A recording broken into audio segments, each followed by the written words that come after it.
Buenos días, soy el ingeniero Jesús Miranda y esta es una clase de electrotecnia para segundo de bachillerato, la clase 7. En esta clase vamos a revisar los siguientes temas: potencia activa, potencia reactiva y potencia aparente. ¿Qué es la potencia activa? La potencia activa es potencia que hace un trabajo real, creando calor, operando una carga, etc.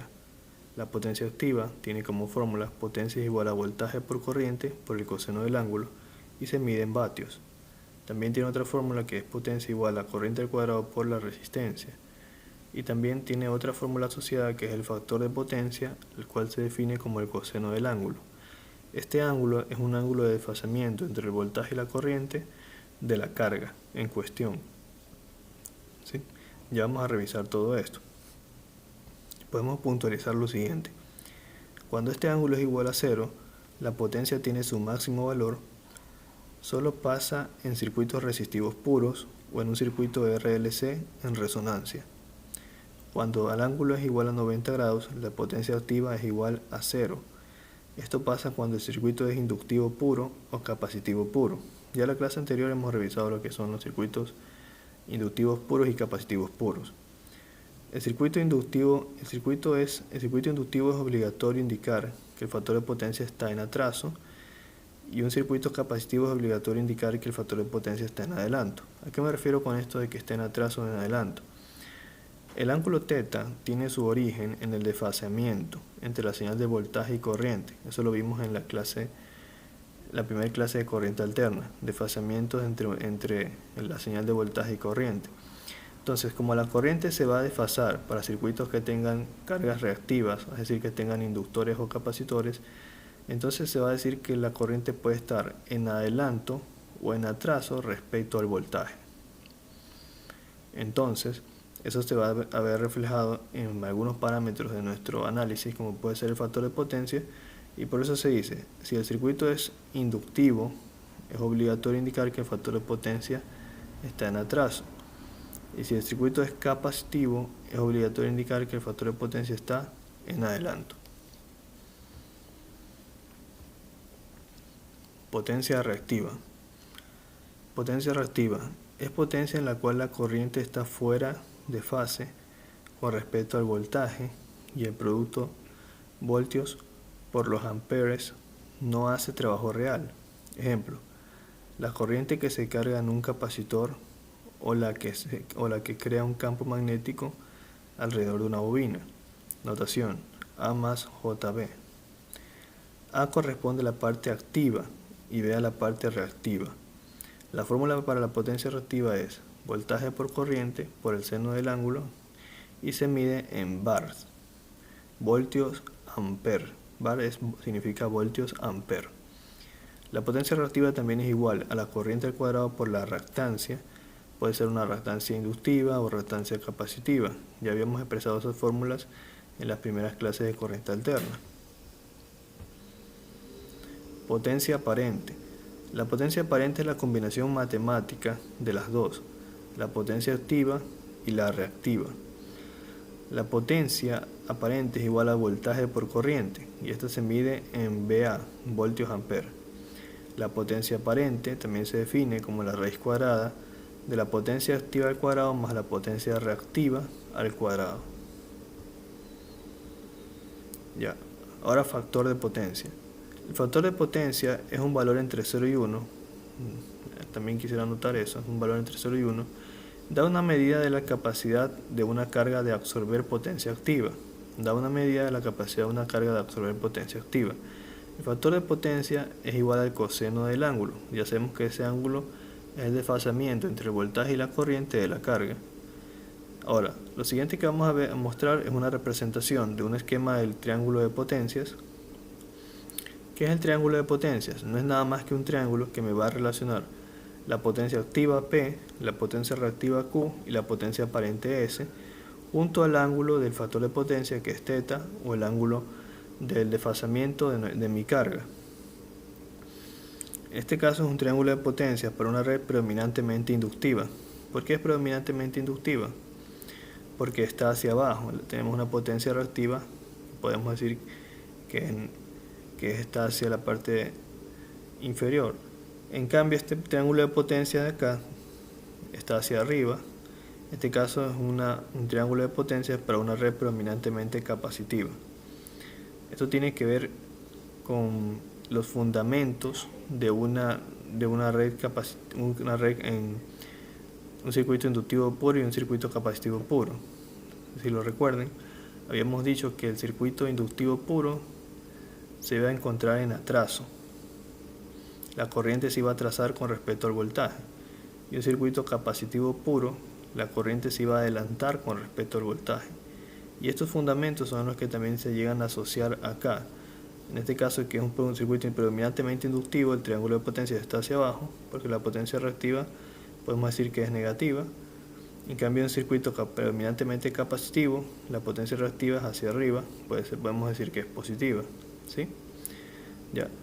Esto también tiene una connotación más profunda. Por ejemplo, si tenemos un circuito que tiene muchas cargas inductivas y por ende va a tener un factor de potencia no muy bueno, que puede estar muy atrasado, muy en atraso, para corregir esto, que no es bueno para la red eléctrica, por eso debe ser corregido. Para corregirlo, por lo general lo que se hacen es conectar capacitores en paralelo o un banco de capacitores en paralelo a la carga para poder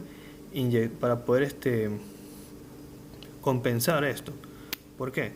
Porque si se dan cuenta, un circuito netamente inductivo viene hacia abajo y en cambio el circuito netamente inductivo viene hacia arriba. Entonces, si acoplamos igual número de reactancias inductivas con reactancias capacitivas, se van a anular las reactancias y al momento que se anulan ya se quedarían solamente las potencias activas, que es P, y de esa forma se aprovecharía mejor la potencia por nuestra carga. ¿Sí? Y ahora a continuación vamos a efectuar un pequeño problema. El problema trata sobre una carga que está siendo alimentada por el voltaje de un generador y nos piden determinar la potencia aparente. Ya vamos a revisarlo. Vamos a colocar cámara.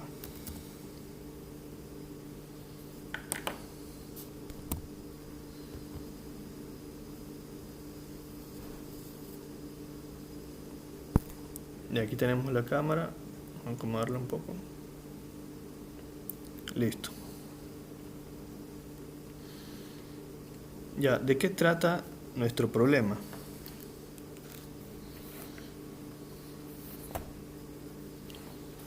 Trata de lo siguiente.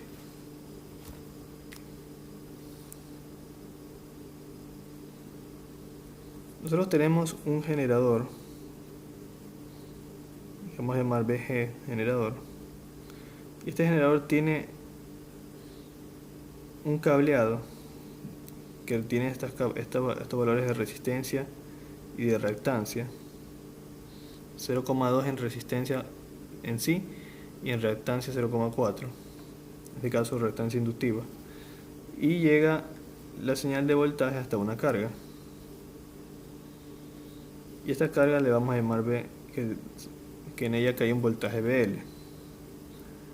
Los datos que nos dan de este circuito son los siguientes. El voltaje de la carga BL es igual a 215 voltios. El factor de potencia de la carga es 0,8.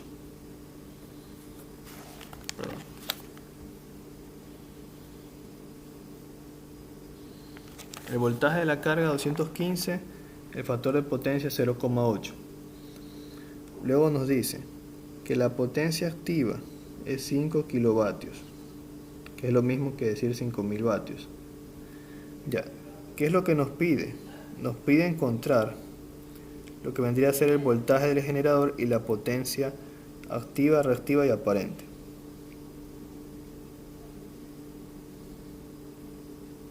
Ya, voltaje del generador,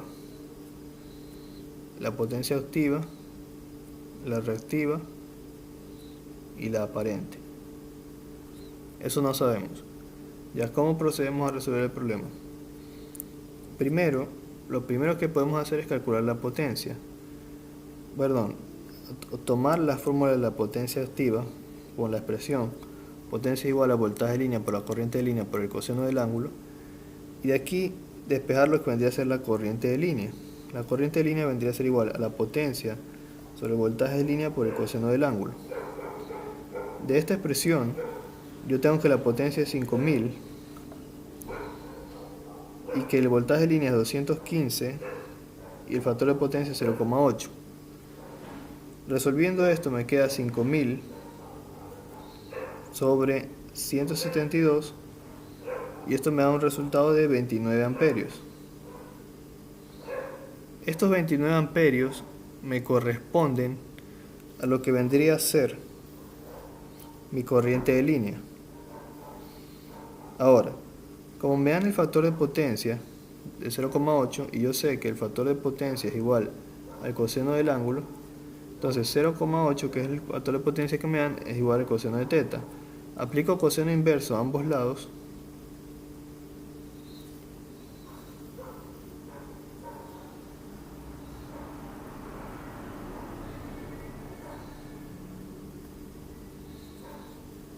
El coseno inverso es aquí era solo coseno. El coseno de teta. El coseno con el coseno inverso se va. Y me queda que teta es igual al coseno inverso de 0,8. ¿Y eso cuánto es? Eso me da un valor de 36,8 grados. Entonces con eso yo puedo determinar cuál es la corriente. La corriente vendría a tener un valor de 29, que ya lo determiné acá, con un ángulo de 36,8 grados. Y ahí yo tengo la corriente. Ahora, ¿qué hago con esa corriente? La corriente la voy a llevar a números complejos. Saben que para llevar a números complejos yo multiplico la magnitud por el coseno del ángulo. Pero antes, me dijeron que el factor de potencia, como dato del problema, está en atraso. Si me dicen que el factor de potencia está en atraso, significa que el ángulo que yo obtengo le debo poner menos. De esa forma tendría menos 36,8 grados y cuando lo transforma en números complejos sería 29 por el coseno de menos 36 más j por 29 por el seno de menos 36 grados, de 36,8 grados. Al resolver esto en la calculadora me da una corriente de 23,2 menos j por 17,3 y esa es mi corriente en números complejos. ¿Por qué me interesa la corriente en números complejos? Porque con esta corriente, yo sabiendo que esta corriente circula por todo el circuito y yo teniendo esta impedancia, puedo determinar la caída de tensión aquí. La impedancia que tenemos ahí es una impedancia de 0,2 más J 0,4. Es lo que nos da el problema. Entonces, si yo obtengo la corriente, que ya la tengo acá, yo tendría que voltaje igual a resistencia por corriente. Se multiplico la resistencia, que es 0,2, más J por 0,4, por la corriente, que es 23,2, menos J por 17,3, y me va a dar un valor de voltaje. Ya voy a poner directamente el resultado porque no me alcanza el espacio. Eso ya lo hemos hecho igual. Se multiplica este por este, más este por el de acá, y este por este, más este por el de acá. Y recordar que J por J es menos 1. Entonces ahí nos da este valor de voltaje. Entonces con ese valor de voltaje, ¿qué consigo yo? Si ya tengo este voltaje y tengo el voltaje de la carga, ya tengo el voltaje del generador. El voltaje del generador es igual a mi voltaje V1, vamos a llamar este aquí V1, mejor acá, V1, más mi voltaje de la carga. El voltaje V1 me dio ¿cuánto? 11,82 más J 5,82. Y el voltaje de la carga me dio ¿cuánto? Ya me lo habían dado como dato del problema, 215 más 215. Siempre que me den en este caso el voltaje de la carga, yo lo voy a tomar como referencia, es decir, que tenga un ángulo de 0 grados. Entonces por esa razón el 215 lo tomo ya directamente como número real, porque si lo llevo a número complejo seguirá quedando 215, porque si lo llevo a número complejo sería 215 por el coseno de 0 más 215 más j 215 por el seno de 0, y el seno de 0 es 0, y de esa forma solo me quedaría 215. Entonces mi voltaje del generador sería, sumando estas expresiones, parte real con real, imaginaria con imaginaria, 226,8 más J por 5,82. Y ese es el voltaje del generador. Ahora, hasta ahí he obtenido el voltaje del generador. ¿Cómo obtengo la potencia aparente? Vamos a borrar por acá.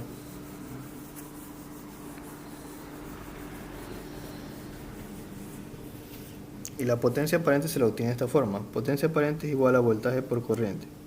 ¿Ya? Mi voltaje es el voltaje que está entregando mi generador, que vendría a ser este de acá, que ya lo calculamos. 22,6,8 más J, 5,82 por 23,2 menos J, 17,3. Y la corriente que está aquí es la corriente que ya habíamos calculado, la corriente total. Entonces, al hacer esta multiplicación de números complejos, me queda esto: 5361,6 menos J, 3788,6. Y este resultado que está aquí es mi potencia aparente. Como ustedes saben que la potencia aparente se define como la potencia total activa más J por la potencia total reactiva, entonces esto que está aquí es mi potencia activa y esto que está acá es mi potencia reactiva. Y esa es la resolución del problema, ¿sí? Igual si no se ha comprendido algo, en clase lo voy a resolver de nuevo, ¿sí? Ya. Igual mi intención es que tengan una idea de lo que es potencia activa, reactiva y aparente, porque este tema lo deberíamos reforzar mucho más cuando estén en tercer año de bachillerato. Gracias.